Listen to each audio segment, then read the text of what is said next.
praying my dog. Everybody hating on the play, they just want to see it fall. Niggas came up my dog. Ain't seen from the soda, just live my job. I'm running fast, ain't even gon' die. With back for the baby, he ain't on God. You better come get it, we really the six. No one can compete with my dog. All of your pussies is lame, ain't paying no. They know that we really be laying down law. You need to get out your feelings and go get it. Like you need to go get a new dog. You don't got your money in pockets, then that mean you need to go get a new job. If I said that I love you and call you my dog, that mean that you fall out, I give you my paw. You keep it G, never tell what you see. Better stick to the code if you ever get caught. Suck on my baby, don't know what your name. I'm a big dog in your section, I'm famous. I bite no bark for some you can't tame. Meanwhile, I came in this world, I was named. And I cannot trust in that fin in my dog. Keeping the honey, don't really like strong. This shit out the mud, I can say that I'm pain. I bet they won't touch with little nigga, I'm stainless.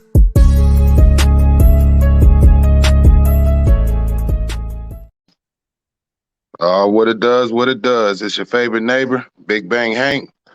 Big Bang take Lil Bang, man. We out here. We bringing y'all what y'all need to hear right here. We got a very, very special guest. Go ahead and introduce yourself, brother. Imperial Flame. What's good? What's good with you, Bang? What's going on, man? How you doing? We doing, man. It's a day at a time. Morning, noon, and night. We stay with the grind. Hell yeah, man. I appreciate your time today. You know what I'm saying? Let everybody know where they can find you at, man. Social media platforms, all that. All right. So you can reach Imperial Flame Kennels on YouTube, Imperial_Flame_Kennels on Instagram. And then you can reach me ImperialFlameKennels@gmail.com. Oh, my bad. I got Imperial Flame Kennels LLC on Facebook. So yeah, can't forget that one. Already, man. Like I said, I appreciate you coming on here, man. We want to dive into a good conversation, man. You know what I'm saying? It's gonna be a real good one. Give me your introduction into the dogs, man. What was your first dog first? Let me what was your first dog, and how old were you when you got it, man? Oh man. My first dog, man, wasn't even my dog. It was kind of thrown on me. I was about 17 years old, man. And we was in the projects or whatever, man, and my older brother, he was pretty much the head of the family, bro. He was the head of the family. And we was living a certain life. And somebody gifted him this husky.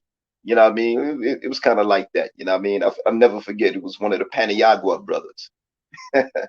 Good dudes, man. But anyway, one of the Paniaguas gifted my brother, man, this Siberian husky. She had to be about maybe 9 or 10 months old. And I can honestly say, man, my brother had a few dogs that I knew of over the years, but he ain't know shit about dogs, bro. And he wasn't the type of dude to really like take care of the dog. It wasn't his thing. It always fell to somebody else. So long story short, they told me I had to take the dog out, walk the dog, and if the dog made a mess in the house, then I had to beat the dog and take it outside, And with huskies, that's just the wrong approach. That's just the wrong approach. You put your hands on them dogs, the minute you let them go outside, man, they take it off. And the funny thing about that is like, it was really the dog that taught me, how to communicate with her. You know what I mean? And after a while, like with the first time I really understood what she was saying to me and tried what she was trying to show me, this bitch cocked her head to the side and looked at me like, "Are you serious?" Nah, not you. So there's a way to communicate. And every dog has an individual personality. And we as handlers and people that interact with these dogs, it's on us to learn their language, not on them to learn ours. And I think that's one of the biggest mistakes that we make as trainers, handlers, or whatever you want to call it. We go in with our ego. In other words, I want the dog to do this. I want the dog to do that. and that's really it's not taking into account what the dog needs and wants naturally. But that was my first introduction, man. It was the husky, bro. And it was an education, man, into learning, how to what to do with a dog and what not to do with a dog. She went through it all messing with me, man. She got hit by a razor's edge dog that like we was talking about earlier. Um and ultimately she would go blind about 7 years old. Actually, she was a little bit younger than that when she went blind. Was she? No, I want to say she was about 7 when she went blind. And the rest of the family pretty much washed their hands of her. I had moved out to Long Island. Came home from a bid, moved out to Long Island, man, and I took her with me. And once she went blind, she was a terror. Once she went blind, bro, my landlord, he had two pits. Actually, he had a band dog and a little red-nosed pit, right? The band dog was this all black. I mean, you could see there was some mastiff in him because of his jowls. But man, other than that, his shape, right? Like his whole posture, everything was all pit. So he was a big, big boy. When he came and put his head on your lap disappeared. You understand what I'm saying? Um, Yeah. but he loved my husky. The little red nose got along with my husky, but eventually my landlord picked up a little blonde broad named Kanai, and he was really trying to get them. He was trying to make Kanai and Devo. And the thing about it was that for whatever reasons, Kanai and my dog, they didn't get along, and they got into it a couple of times, B, and you would be surprised at what a blind dog can do. You would be surprised at what a blind dog could do, man. Um, and the thing was, they would get into it, you know, without no conversation, no noise made. Like even my female husky, it's not like she would growl and snap and all of that. She was usually the one starting it. If Kanai came anywhere near her sniffing around, she was snatching her. And one of her favorite moves was to snatch Kanai's leg, snatch her off her feet, flip her on her back, and then get the digging in her.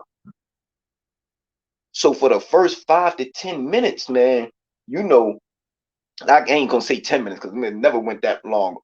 But honestly, for the first few, like it was all husky, B. And you'd be like, yo, nah. And then I came to find out later on that there was times when my landlord was rolling the dogs when I wasn't home. So that had a lot to do with it too. But yeah, man, that was kind of like that was my introduction with the dogs, man. That husky, man, she showed me a lot about what's in a dog, period. What a dog can go through, the whole 9 yards. Um, and then that led directly into, dealing with them pits, man, that my landlord had at the time. And again, they ended up kind of being mine because he was really there and I was there every day. And I'm not the type of dog, I'm not the type of dude where you just gonna tell me that there's dogs in the basement down there every day. They ain't ate. They ain't been outside.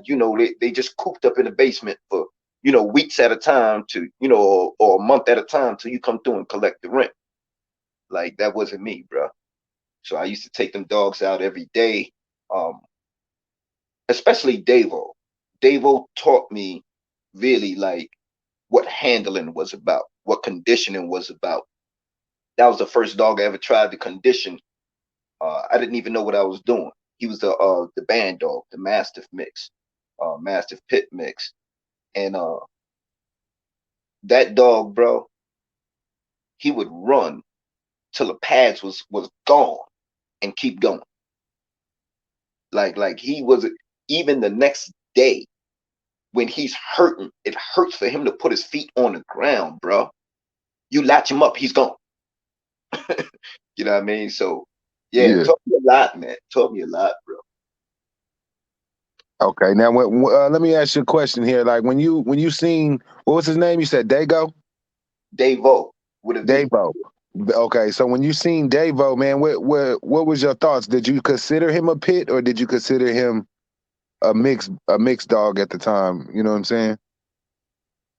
Uh, when I looked at him, I saw a pit bull. But Okay. one of the things that let me know that he had a different kind of I guess temperament was my landlord used to try to force them to fight. You know what I mean? So after really not tending to them, for a very long time, I would I would see him go down there to feed them or whatever, and he would try to make them fight over the same bowl of food. Now this is at the time he had Davo, and he had this little 6-month red nosed bitch named Cognac.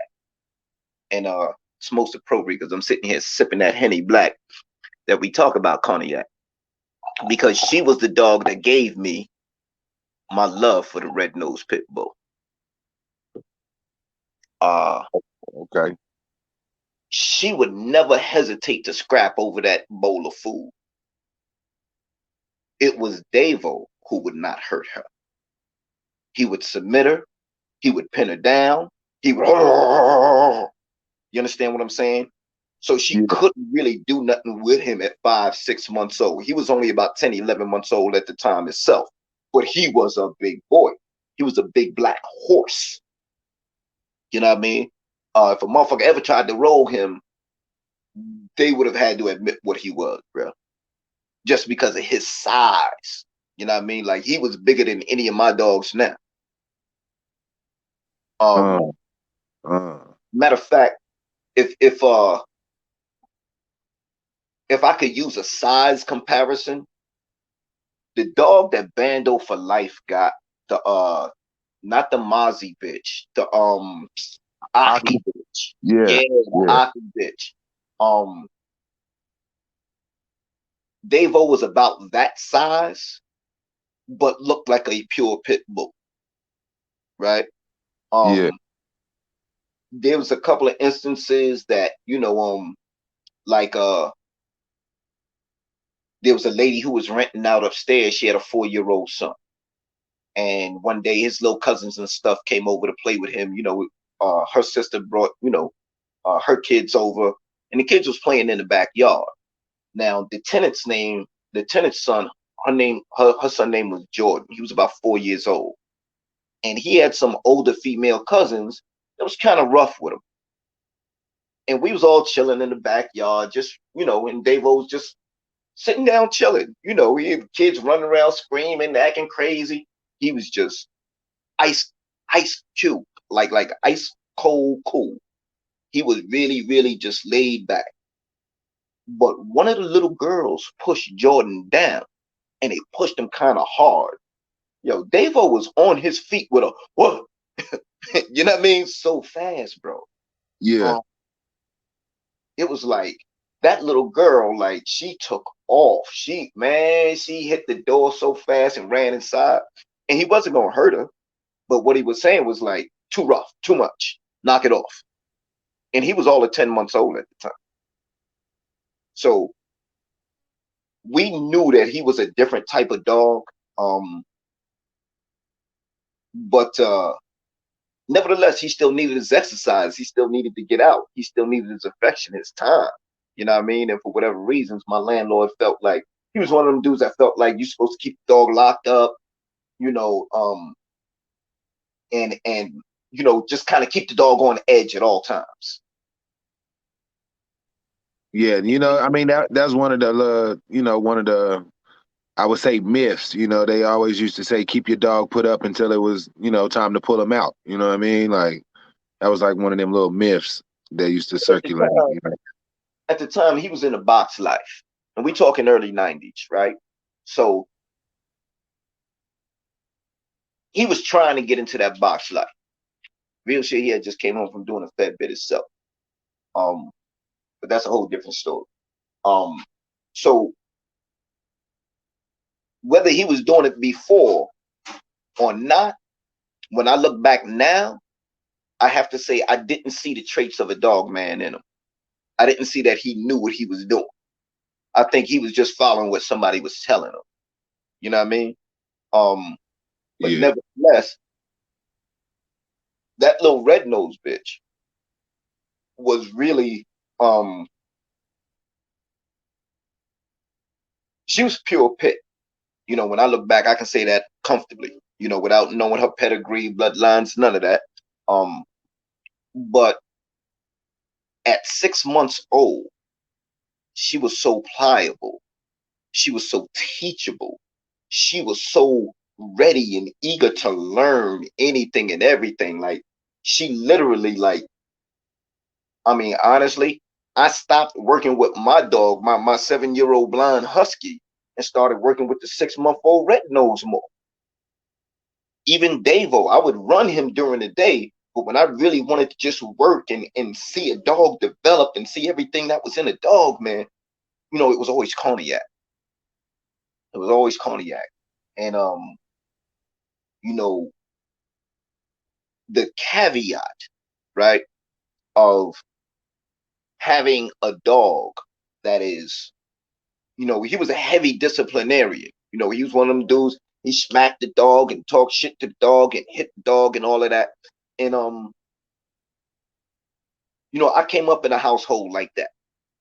So when you know, they told me you're supposed to beat the husky, and you know, when they use the bathroom in the house, you're supposed to beat the dog and then, you know, take it outside. I found out that's the worst thing in the world you could do, because all the dog gonna do is try to hide it from now on. And when you go to lay your hands on the dog, if it got the any type of real spirit or self survival, you might be just going to take the dog out. That dog running and hiding is doing all kinds of crazy shit to get away from you. So when I was 16, 17 years old, I came to realize real fast, hold up, I got other duties in this household besides fucking with you, dog. We need to come to terms. You understand? And she taught me how to talk to her. She taught me how to get what I needed from her. And she showed me that she would give it willingly.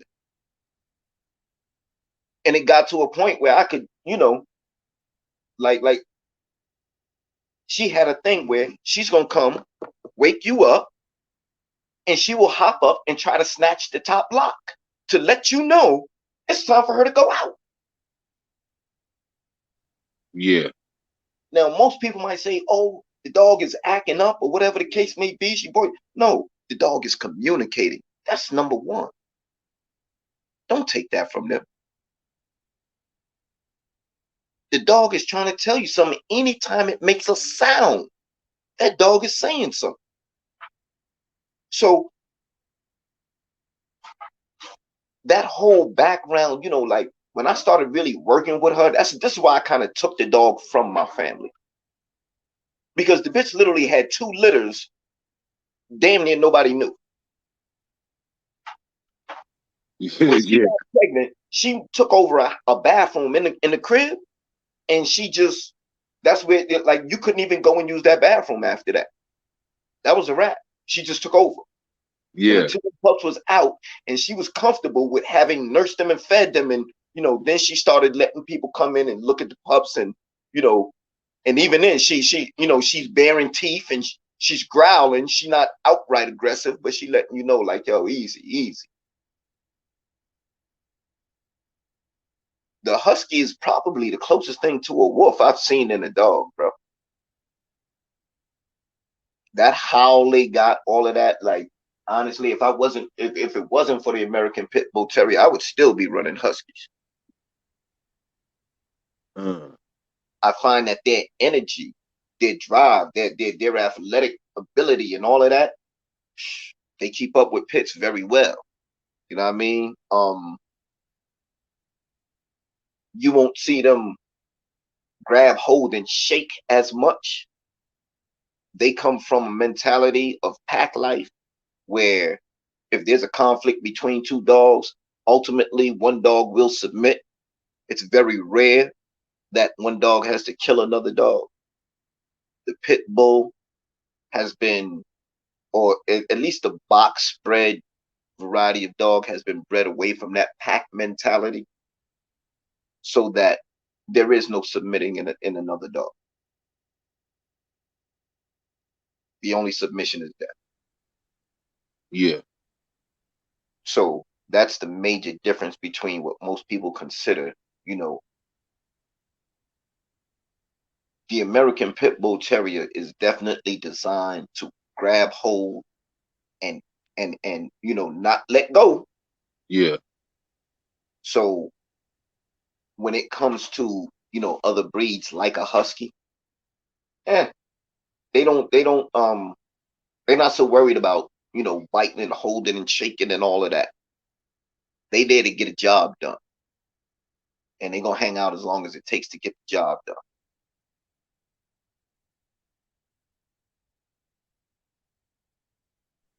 Hell yeah. Yeah, them Huskies, man. You used to see them a lot back in the day. Huskies, Rottweilers, Well, let me tell you. So you said the dogs, Davo and the Red Nose, was your introductions. When did you first come into introduction of a Camelot? Uh, that happened like 2017. Um, and when I first got my boy Bull, I wasn't getting a Camelot dog in my mind. I wasn't really worried about Camelot blood and all of that. I seen a nice red nosed dog that I liked. You know what I mean? And honestly, when I first looked at them, you know, I considered them like they were more band dogs in my eyes. The thing that changed that for me was Book. You know what I mean? When I brought him in, uh Davo as a band dog, you know, like when I would work him, he wasn't big on that whole spring pole type of thing, the tug of war type of thing. He ain't do a whole lot of that. Um, you could hitch him to a bike and he would run forever. His first roll at like 10 and a half, 11 months old, um, he was supposed to roll against a bitch that was already like 7 years old, bitch named Kiba. And Kiba was known as a finisher. Like she had definitely had a career of putting them in the dirt. And she was semi-retired, so she was overweight at the time. She wasn't like, now that I think back, she wasn't conditioned at all. You know what I mean? She was like just fresh out the kennel, like roll him against Kiba, see how he do. You know what I mean? And Yeah. the problem was when they went to let Kiba out, somehow the dude had Jason and Midnight. Jason was 11 months old, Midnight was 6 months old, and they got out as well. A couple of little all black pups. So Davo actually went down under 3 dogs. You know what I mean? And them pups was in there doing they part, man. So between me, my landlord, and the brother who had the dogs, we managed to go ahead and get Jason and Midnight off. But by then, Davo already had Kiba's chest in his mouth. And when I say he had her chest in his mouth, he had her chest in his mouth. And he had started shaking. So he never made a sound through it all. You know what I mean? He just came up shaking her. And by the time it was done, even though she definitely outweighed him at the time, because she was overweight, he had pretty much shook her across the yard into the driveway where they had this abandoned car. And he was just banging her up against the car. Like just, you know what I mean? and dude's moms came out the house, and she was like, "Yo, listen, that's it for Kiba. That's it. That's it. She's finished. No more for Kiba. Bring her in the house." So she, Kiba lived, laced her up real good, but that was his first month. That was his first role at 10 and a half months old. So if I had to say that was an introduction, that was an introduction. Davo did not, in as far as work, conditioning, keep like type activities, he didn't display that type of work ethic. It just, that wasn't him. He loved to run. You could hitch him up to a bike and he'd run the pads off his feet. But he was the type of dog, man, just call me when it's time. You know what I mean? That was his thing. Like, when it's time to rock, I got you. You know what I mean? And he could go right back to being a very amiable house dog right after that. You know what I mean? Like, you could put a kitty cat in front of him and he ain't gonna hurt it. Davo definitely knew the difference between, when a dog is being aggressive and when it's not. True Bull, on the other hand, he don't know that difference. He don't know that difference. To him, if it's on four legs, it's go. Yeah, and you think that's because of the Mastiff cross, when they cross into the Mastiff? Right. The Mastiff cross gives you a lot more,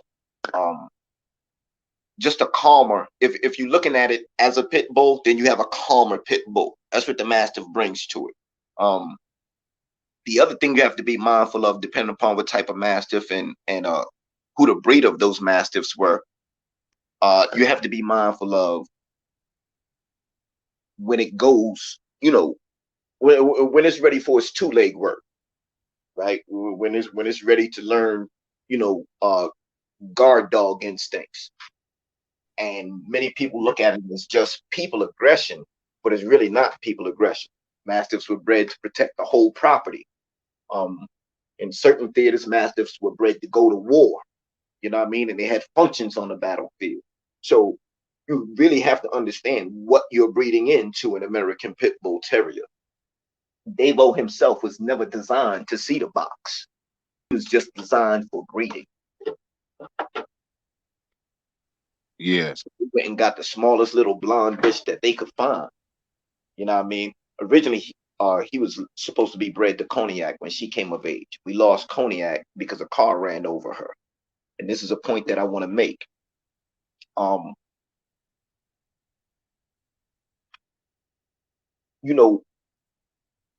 come from a family of deep South, like the men, strict disciplinarians. There's just certain shit, children have a place, so forth and so on. And my pops is the type of dude, man, that rest in peace. If you was out of line or you was doing something you ain't had no business doing, sometimes his way of calling your attention to what you was doing was he had these knuckles. And he had this way of plucking a motherfucker that made you feel like your head was about to come off your shoulders. Yeah. So Pops caught you wrong, and a lot of us grew up in households like that, right? Where, discipline was physical. Yeah. The communication of discipline was physical. And the way my landlord was with those dogs literally contributed to Cognac's death. Because there was a dog across the street, some Labrador Retriever, something that came out. And Davo ran over there to see the dog. You smell the dog, whatever. But Davo, again, is not instantly aggressive. Davo only shows aggression when aggression is directed towards him. And again, I consider that a Mastiff trait. Whereas with Cognac was looking at the dog like more like this is a problem. What is that dog doing here? You know what I mean? And you could automatically see how she was reacting. And I went to call her back, and I yelled at her. And when I yelled at her to call her back, she literally darted away from me. And as she darted away from me, she's going for the other dog across the street. A freaking Camaro comes through, man, and just totals her. Like, this shit was high speed, like, just like it ran through her in a way, like on impact. It was, you knew she wasn't gonna live. Yeah. That shit crushed me so bad, bro. It really kind of like, because Cognac was a bitch. Like, I had already had her hit a motherfucker for me at 6 months. Hell yeah. And she released. And she released when I called her. You understand what I'm saying? Like, at 6 months, man. And that was the first time I'd ever, kind of used a live subject for that. And people gonna listen to this and think I'm crazy, but the dude was drunk and came in a house talking shit about her. Because he lived in the basement, he felt like he had control over the dog and he could do whatever he want to the dog and all that shit. So, oh man, I know that dog, and he reached over and he smacked the dog. And so my thing was, bro, don't do that. Because if I really wanted to, she'll lace your shit. You know what I mean? Yeah. And he was talking crap, man. And he sat down on the stairs. As you came in the front door of the house, there was a set of stairs right there that led upstairs to the second floor. And he sat down on those stairs, and I had Cognac sitting right between my legs, and I had kind of, grabbed and pulled it to me when he smacked him. And he was talking that shit, man. And I was like, yo, I'm serious, bro. Like, oh, that dog ain't gonna do nothing to me. I said, yo, if I let her go right now, I guarantee you she gonna do something to you, bro. Oh, that dog ain't gonna do nothing to me. So, I let him see what he needed to see. He got his ass up off them stairs and leaked his ass all the way back downstairs to that basement, leaving blood on the, Yeah. And again, people gonna think I'm wrong for it. But at the end of the day, don't go begging for it. You understand what I'm saying? I've been working with the dog regularly every day, bro. I knew what she could do. I knew what she would do. And I know he see me working with the dog every day because he live in the basement. So if I come through and you see me taking the dog every day, I'm the one feeding the dog, this, that, and the third. Why would you smack this dog in front of me? Yeah. Yeah. I don't care if you think you got rights because you was here longer, or you knew the dog longer, or you been living in the same area. You ain't never took this dog out. You ain't never did nothing with this dog. And you think you're gonna come in here drunk and smack the dog while I'm working to, increase the dog's confidence and build the dog? Nah, bro. You're not gonna do that to no dog of mine. So that was it. Yeah. Nah. Hey, look. Since we on the subject, like your dogs, like, do you teach them, like? Because I know when I'm walking my dogs, like, I told this to one of my pit homeboys, and he was like, I shouldn't do that. But like when I'm walking my dogs, like if it's another man or an animal, or they walking a dog, you know what I'm saying? I get their attention, starting off, you training them, like these dogs protect, like I come from an area where they protect the household. You know what I'm saying? Like you were saying. So I get their attention, watch them. I'm building confidence from an early age, watch a man or animal. Like, you know what I'm saying? Like they're going to protect the house. Like I have to put my dogs up when they nephews, when they cousins and shit come over, because, like you said, kids get to playing rough. My dog might grab their little cousin. I'm not going to feel like my dog is wrong. You know what I'm saying? So I put my dogs up during those times. How do you feel about training pits to, see man as a threat if need be? I think that's an automatic. So there's a difference between a dog raised on the yard for box work and a dog raised in the house for the family. The dog on the chain never learns pack behavior. The dog raised in the house knows pack behavior intimately. And you gotta keep that in mind. Most people will never, like, and not for nothing.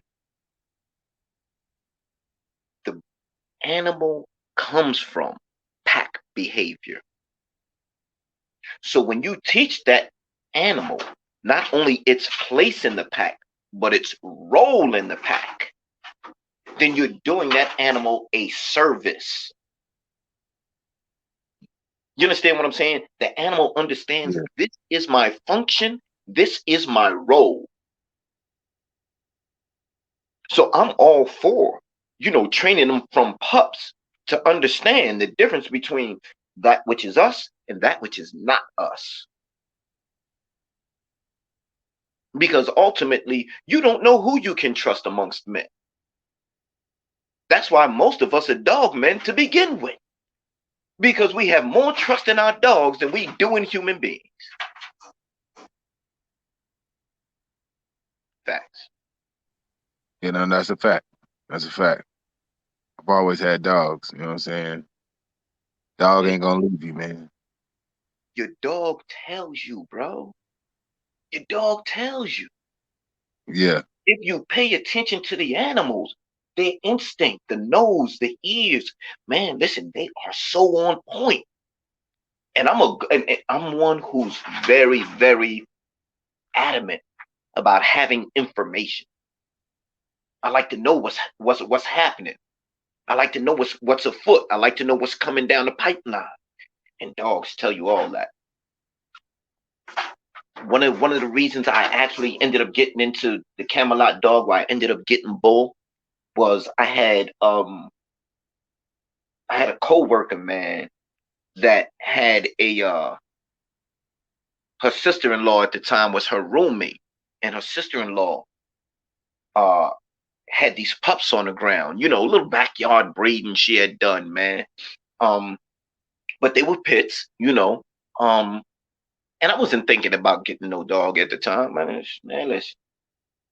So the last puppy in the litter, they brought the freaking dog to the job site, right?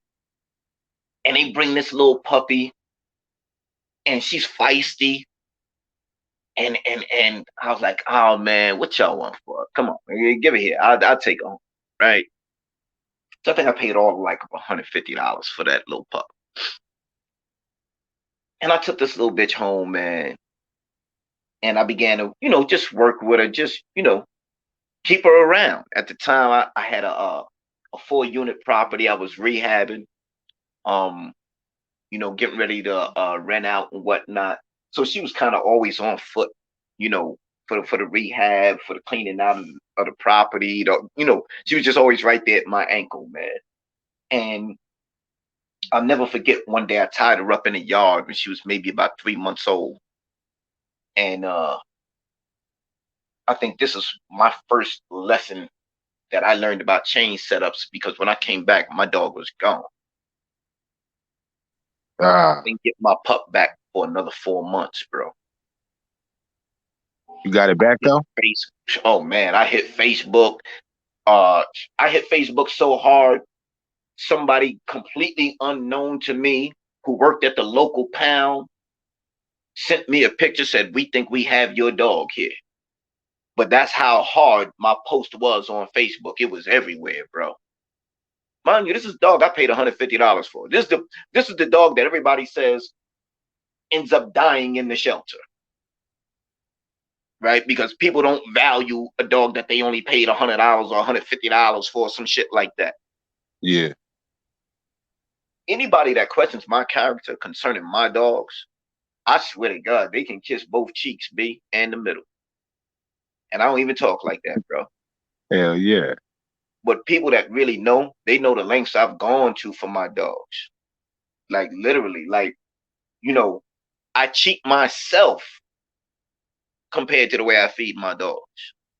If I put everything in my diet that I put in my dog's diet, man, listen, I'd probably be like Lou Ferrigno or somebody, be, you know. Hell yeah. Hell yeah. Make sure they eating every meal that make sure it's top notch, got all the vitamins they need. Yeah. Get their daily vitamin. I don't even take a daily vitamin. Come on, man. Right. The thing is, man, it's like at the end of the day, bro, they rely on you for everything all the time for the rest of their lives. You're looking at a creature that cannot go out and feed itself without your permission. Do you know how that creature must feel? You understand what I'm saying? Like Yeah. somebody's taking your ability to feed yourself from you and saying you can get it when I give it to you. Yeah. Somebody Yeah. did that to me, I'd be like, yo, listen, we're gonna have to rearrange the arrangement, B. Hell yeah. One of these wire crates in here, Raina completely chewed through this motherfucker, busted this motherfucker up, tore it up, like to the point where she can just walk in and out of this shit with the door closed. Yeah. It ain't got no latch no more. She literally snatched that motherfucker off with her mouth. And I'm watching the bitch do this shit. And I should really be getting mad at her, but I understand why she's doing it. She wants your time and attention. She wants to be right with you. So the fact that I work from home and the fact that I do my videos and I'm constantly, reworking videos and so forth and so on and doing these lives and whatnot, she don't understand that she can't be out when all this is going on. And so she find her way out. How the hell do I punish her for that? Well, nah, come on out. You out now. Let's go.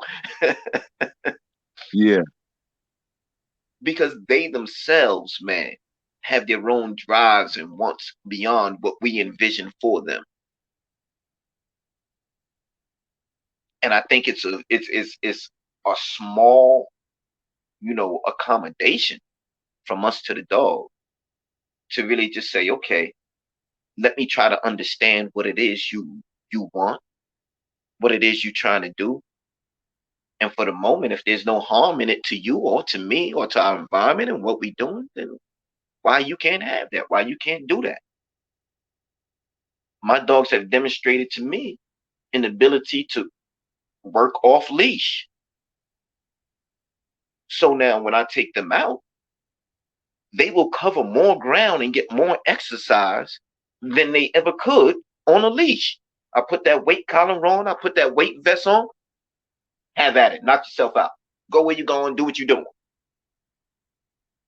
They're going to put their nose to the ground and they're going to go critter checking. So when we hit the woods, this is automatic behavior, and they have the conditioning and the muscle stamina to go ahead and finish the job. But every day is a sort of communication between understanding your dog and developing your dog, towards its highest potential. So when I lost my little house dog, I kind of knew the people that was responsible. And I wanted to slaughter everybody in the house. God forgive me for even thinking like that, but I really wanted to go in there and bring it to them because I know what they did, bro. And then you let the dog end up in the shelter, in the pound. Like, what happens if they didn't know? Like, if I hadn't gone crazy on Facebook like that and they didn't, like, where would my dog have been? But she was a little red nose. Really, she was more like a liver nose, chocolate liver nose dog, piebald, basically white with like a brown brindle piebald on her. You know what I mean? And when I got her back, the minute I showed up at the pound, it was almost like nothing had changed. In the 4 months that she'd been gone, it was like almost like nothing had changed. When the lady let her out, she was hyper. She's 7 months old, so she jumping on people and all of that. And I'm telling her, sit. And sure enough, she sat down. And the lady looked. She's like, okay, this is your dog. Let me get you to your paperwork. Like, because they try to authenticate who it is that's coming to claim the dog. You know what I mean? Yeah. So just my interaction with the dog was all the authentication that they needed. Like she was like, okay, yeah, you just signed here, and we need you to do this and do that. And, okay, fine. So I paid for whatever needed to be paid for, and I took her home. From that point on, I began to work with her, and like she really set the tone for what a working dog means to me. I will put the chain on her, and I'm talking about a good, 6-foot chain. Had to weigh a good, I don't know, 18, 20 pounds. And we would go hiking, bro. We would find the nearest creek bed and just hike along that creek bed. So she had to drag that chain over rocks, and it would get stuck and all of that. And I would make her work it out. I would make her, I'm not coming to save you. I'm not coming to do none of that. Figure it out. And she was so smart, so powerful. For her size, like I could put a decent sized weight collar on her and send her up in a tree. Literally in the tree. Like she's out on the branches like she's a cat. That's the type of dog Henny was. So we talking about a dog with no pedigree, bro. No paperwork on this dog at all. Nothing to prove that she's a pit bull. Except her own attitude. Right? Except the way she get down. Anything you put in front of her, you're not stopping her. And she was another one.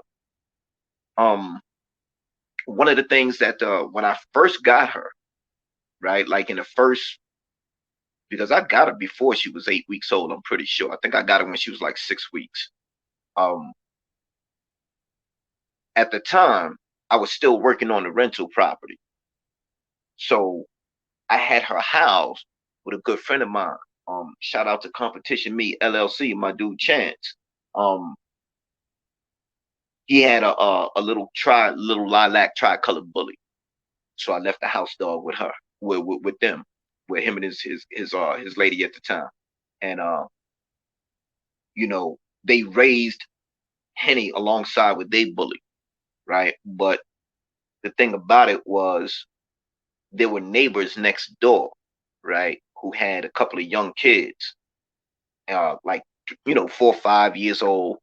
And so kids and puppies, that's what like once they found out about each other, she spent as much time over there at their house in the kid's bed as she spent at my boy's house. Like that's how it was. So she grew up with kids almost as if she was a kid. And that never really left her. So as an adult, her place in the house was always in the kids' room. Any relationship I had, female I'm dealing with, she got kids or whatever, and he right there with me, but she's in the bedroom with the kids. You know what I mean? Like whatever, and it was usually, for some reason, I always get, end up with these females that got daughters, 3, 4 years old or whatever. And Henny just loves them, yo. Henny loves them, B. So, she was your typical. I came to find out later on that she had Kobe, Commander Whitehead, and a smattering. She had Red Boy Jocko. She had a smattering of dogs in her, but really there was no paperwork to prove any of it. So at the end of the day, she was essentially a mutt, but she was more pit bull than dudes that done produced, so-called box litters. You know what I mean? Litters that was bred for the box. There was nothing cold about Henny at all. She didn't automatically go after other dogs, but you couldn't bring another female in her territory. And I put it this way: you could bring the female in the territory, but she not gonna rock like she's she's number one, not around Henny. You know what I mean? So Henny and her attitude really made me want to breed her. You know what I mean? Or to have a male, more so, not necessarily to breed her, but to have a male, a little red-nosed male. You know what I mean? And I figured out that I didn't want to buy a dog from, somebody I didn't really know, right? Like that pup, I wanted to raise that pup. I wanted to be the one to raise that pup. So I bought True Bull as an adult. I bought him at 3 years old. I think he was like 3. Yeah, he was about 3 years old. I would say going on 3.5. And him and Henny clicked. They got along real well. She didn't really like the idea that, he was kind of taking over her space where she'd been the only dog for a while. But, I could see even with her, there was a certain amount of tolerance. There was a limit to his tolerance when he was working and she was yapping behind him and trying to go after what he was going after. He ain't really like that. I had to teach him that it was okay to, for her to work while he was working. A lot of stuff about him, like, I had no expectation of. For instance, when he went after something in the early days, whether it was a rubber tire, whether it was spring pole, this dog was trying to kill it. Like the spring pole never stayed up for long, bro. He would eventually snatch whatever it was down, whether it was by breaking a tree branch. He had learned this trick because I used to use a chain to secure it when I got, I think I'm getting smart now, right? So he had this trick where he could grab the spring pole and then max it out to maximum tension and then let it go.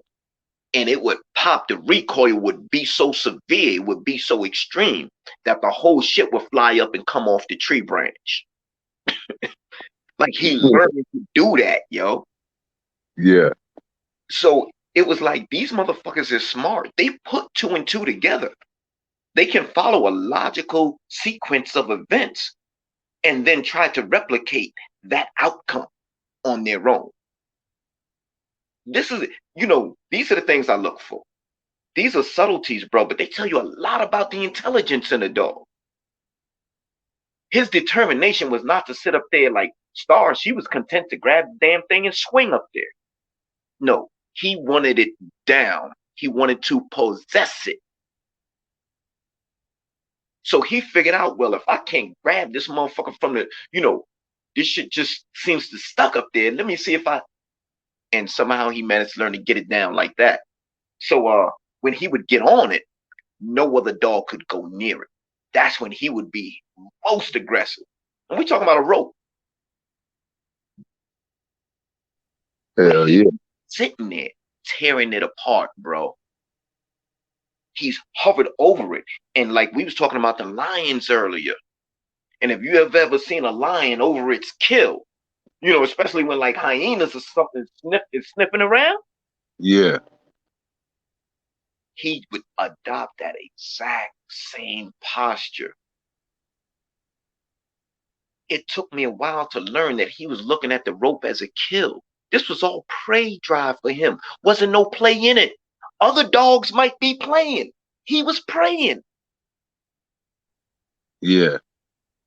But dogs will communicate different different language. They expressing a different thing, depending upon your dog. You can't just say, oh man, that's how my dogs reacted to this, because he was the one that would react like that. All other dogs, if I tell them release, they good to release and, do their thing. But at a certain point when he got going, if there's another dog involved, he's not playing nice. Yeah. So when I first got him, I was expecting a more, Davo-like dog. I'm looking at, I'm saying, I never bothered to do a whole lot of pedigree research. I wasn't really worried about that. I looked at the dog. I saw a dog for sale that I liked, and it's, listen, man, he would be great to bring the henny and produce a male. I'm not thinking about the public. I'm thinking like, yeah, they gonna make a nice little litter. We gonna have a nice little family. So when I got him, as gritty as Henny was, she couldn't hold a candle to him. Like, she couldn't keep up, man. When he got to work, even she learned to say, well, listen, I'm gonna let that nigga work. I'm going over here. And I couldn't even understand that. I cultivated the work ethic in that bitch. Yeah. So to see her like, yo, listen, I ain't got nothing on, Holmes, B. You got something else for me to do? You know what I mean? Yeah. Literally got to the point where when he working, just go ahead, let him. So I that's when I really got to the point where I learned that, you know, you gotta work. You gotta do for every dog. You know what I mean? Every dog is individual. They got individual speed, temperament, limits, you know, to how far they can go, what they can do, you know, and at some point, if you're trying to put that dog in a situation where it's outclassed, you're actually discouraging the dog. Yeah. And so you want to be careful. Like Solo right now, I don't allow him out around Bull. Why? Because Bull is going to immediately dominate him. He's a male, he's a young male. Bull is going to put him under paws immediately. No, put paws on him, put him to the ground. I don't want you hopping in, because Solo loves Raina, right? He can't help himself from trying to mount her. Bull is not trying to see that shit at all. So while he knows that Solo's not to be attacked, he's going to dominate the dog still. He's going to exert his place in the pack. But I don't want Solo dominated. He automatically defers to them as older dogs automatically. He has good puppy etiquette.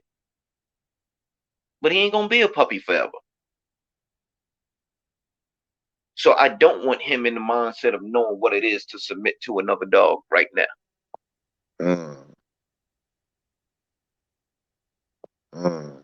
So you gonna let him come into a, so pretty much them two, they'll never interact then, because, you know, the moment, like you said, the moment they come out, somebody's got to be the superior, the alpha male on the yard. You know what I'm saying? And if you let his confidence get to the roof when he come out, he gonna be like, no, I'm the alpha. Right. So pretty much you gonna keep your boys, they separate. They not interacting together. Exactly. Solo right now is still in a pretty much puppy mentality, but he just hit 11 months. Next month he hit a year. You know what I mean? And when it comes to dogs turning on, you know, and that's another thing. I think a lot of people, you know, kind of get it backwards, bro. You know, don't automatically assume that because the dog is a pit bull or it has pit bull in it that it's supposed to be hot right out the oven. Yeah. You know, and it's like a 7-year-old. Do you expect a 7-year-old to know that it want to be a prize fighter? You understand what I'm saying? And exhibit all the tendencies of a championship prize fighter? No. Right? So, dogs, as they mature, when they become adults, they really begin to settle into their self-confidence. And this self-confidence comes with certain limits. When I say limits, not on their self-confidence, but in what they will allow from another dog. So right now, he's girl crazy, as a young teenager should be. You understand what I'm saying? But he's learning even now. When I say off, she's not even in heat yet, and he goes after her like she is. But if I teach him now, when she's not in heat, that when I say off, it means off. When I tell you to sit your ass down, stay there and leave it, I mean leave it. So when she does go in the heat, we're not gonna have this major problem. Now he gonna cry, he gonna complain, he gonna go crazy, especially if he see Bull and Raina tie. But right now, Bull accepts him as a puppy in the pack, and he knows I don't like puppies hurt. You know what I mean? When Raina was a puppy, she kind of grabbed the side of his face and shook him real good, and he turned and he caught like her front leg in his mouth, and he gave it a nice little shake. B. When I say, man, I thought that leg was broke. I was worried, bro. Yeah. But we brought her through that. We rehabbed her. You know, she got good attitude, the whole 9 yards. But my point to that is that Bull is one of them animals, man, that goes. Right? And if I was still in that life, he'd have been a candidate. He'd have been a prospect. You know what I mean? But he's learned over a period of time what is acceptable and what is not. And out of his desire to please, he don't get aggressive with Solo. He will literally go to Solo's cage while Solo's inside and lick his face, show him a little affection, spend a little time with him, and then walk off and leave him. Now, part of that, he's gauging the dog's reaction to him.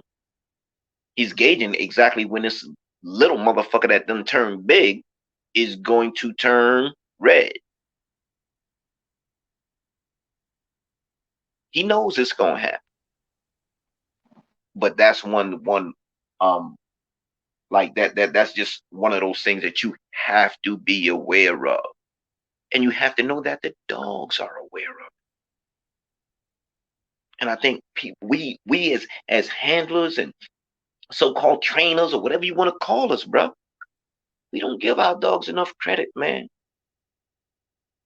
for knowing what's up. They know what's up, bro. So when he sees Raina and Solo playing, you think he likes that?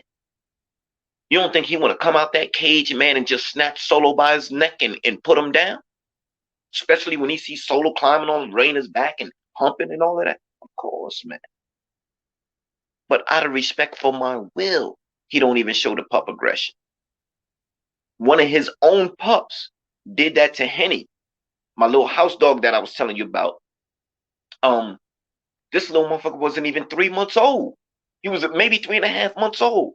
He was so big, man, that he was already Henny's size. So he used to jump up on her and try to hump her. Not only did she put him in his place, but eventually Bull grabbed his little ass and put him in his place. Pinned his ass to the ground and just really gnawed at his neck till he broke skin on the little motherfucker. Little motherfucker was screaming bloody murder. But that's how Bull is. But he hasn't even been that way with Solo. So I know he's learned. You understand what I'm saying? He has definitely learned what my will is, because I get the pack part and I get the discipline part. So when he did that to his own pup, I didn't chastise him. I was scared to death. You know what I mean? So my reaction was like, all right, okay, boy. It's okay, leave him. It's all right. You know what I mean? But yeah, at the end of the day, that particular pup had real, let's just say, he had placement issues. He was too big for his own good. And he wasn't really understanding his place in the pack. You know, I take the whole litter, I give them all baths, and a water bath for most pups the first time is like, okay, welcome to pandemonium. Most of the litter was cool except for him. He literally turned around and tried to bite my hand. And before I could grab his ass, Bull had grabbed his ass. You know what I mean? So yeah, he don't play, bro. He don't play. He's not that dog, man. Um, First time I ever had him, and I brought him face to face with a male dog.